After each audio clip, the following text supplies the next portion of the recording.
$10 billion for private jet parking? You cannot tell me Apollo buying Atlantic Aviation from KKR isn't just the ultimate private equity flex. It is literally a secondary buyout. They are just passing the parcel between megafunds. KKR gets the exit, Apollo gets the infrastructure, but $10 billion? Show me the EBITDA that justifies that valuation. The math is that billionaires still hate flying commercial, Maya. Fair. But if you want a massive deal that actually has strategic logic, we need to look at McCormick's swallowing Unilever's food division. The rundown. I just need to know who gets custody of the Hellmann's mayonnaise. That's the $20 billion question. McCormick is carving out Unilever's food business to create this supposed global flavor powerhouse. Projected $20 billion in revenue for 2025. But read the actual history here. Unilever has been trying to offload these slow-growth grocery brands for years. McCormick is basically buying a massive low-margin headache just to pad their top line. See, I disagree. I think this is brilliant. McCormick already owns the spice aisle. Now they own the condiments. You control the flavor, you control the margins. It's classic grocery store imperialism. Imperialism with a side of declining volume growth. I need to see the integration cost before I buy this powerhouse narrative. Spoken like a true skeptic. Speaking of massive power plays, how about $33.4 billion for AES Corp? Global Infrastructure Partners and EQT are teaming up. $33.4 billion. Mega funds finally deploying that mountain of dry powder. It's the defining infrastructure deal of the year. Traditional power, renewables, grid tech, GIP and EQT are basically buying a massive slice of the US electrical grid. And Primaris is playing the exact same thesis on a micro scale. They just grabbed Pinecrest Electric for $422 million in cash. $422 million versus $33 billion. Barely a rounding error. But it's the exact same bet. Pinecrest does data center electrical work. Everyone wants the picks and shovels for the AI energy boom. Primaris just bought a very specific, very profitable shovel. Speaking of profitable, Carlyle just took a majority stake in MAI Capital Management, valued over $2.8 billion. The wealth management roll-up continues. And Biogen is making a $5.6 billion buyout play for Apellis, which sent the shares absolutely surging. But honestly, my favorite market theater this week is actually Allbirds. Oh my god, the wool shoes. American Exchange Group is buying them for $39 million, a tiny deal. And the stock popped 30%. A $39 million buyout getting a 30% pop. The retail traders found a shiny object. It proves you don't need $10 billion to create boardroom drama. True, but $10 billion definitely helps, especially when you're buying private jet terminals from your biggest rival.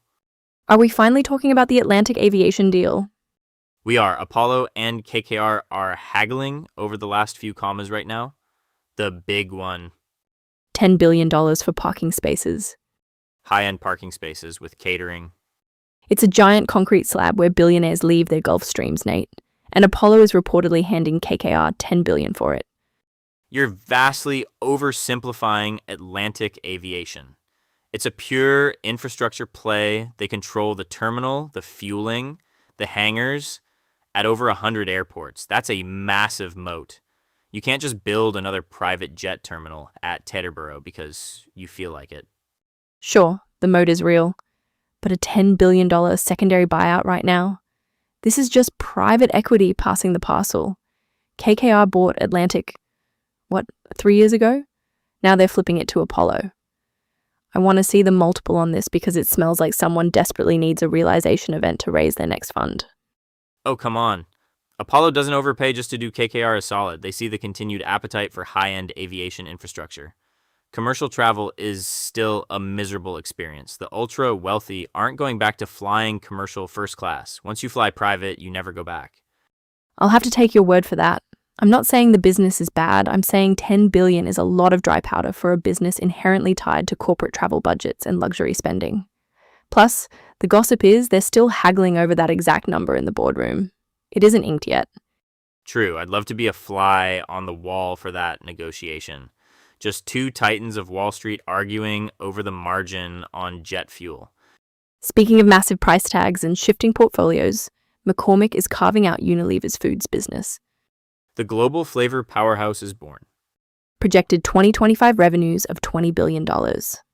Unilever's been trying to figure out what to do with its food brands for a decade. They finally just threw their hands up. This is a classic carve-out. It makes perfect sense for McCormick. They get scale, they get absolute dominance in high-growth categories. The analysts are completely cheering this massive consolidation. I'm just wondering how long before regulators start looking at the spice aisle.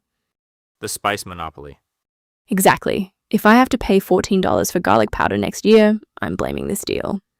You already pay $14 for garlic powder. You live in Brooklyn. Fair point. But Unilever offloading this is the real story for me. They're trimming the fat, literally. It's a great narrative. The old conglomerate structure is dead. Everyone wants to be a pure play. McCormick wants to own flavor. Unilever wants to own soap. So we have Apollo buying jet parking and McCormick buying flavor profiles, but neither of those is actually the biggest deal on the board today.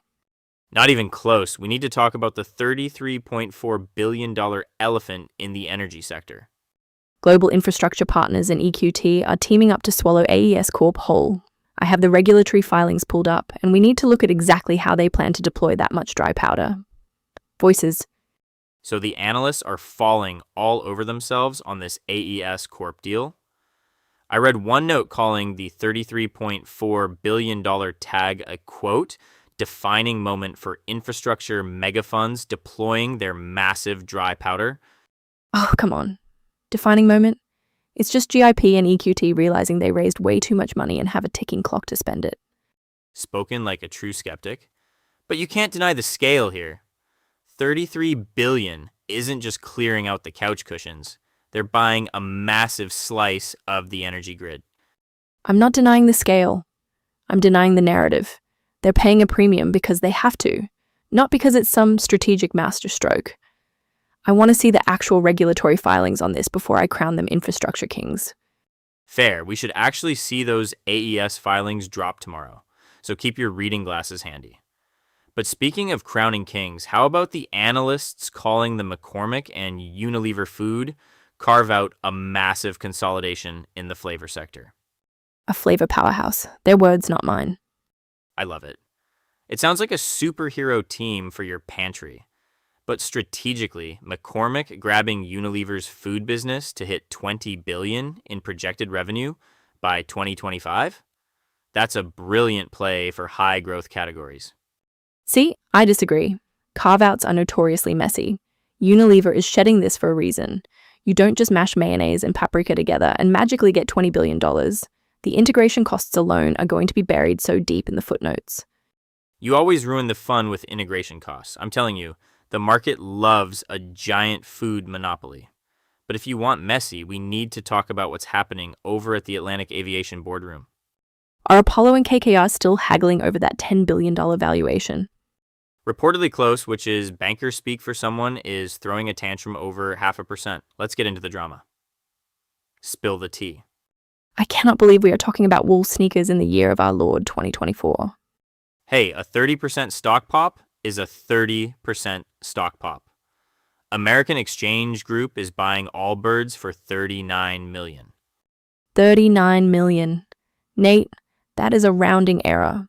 That is the catering budget for the deals we usually cover. True, but the market theater is incredible. It proves a tiny microcap buyout can still give retail traders an absolute thrill.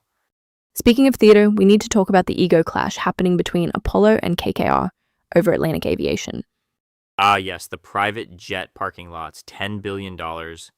They are reportedly close, which in bankers speak means they are currently screaming at each other over working capital pegs.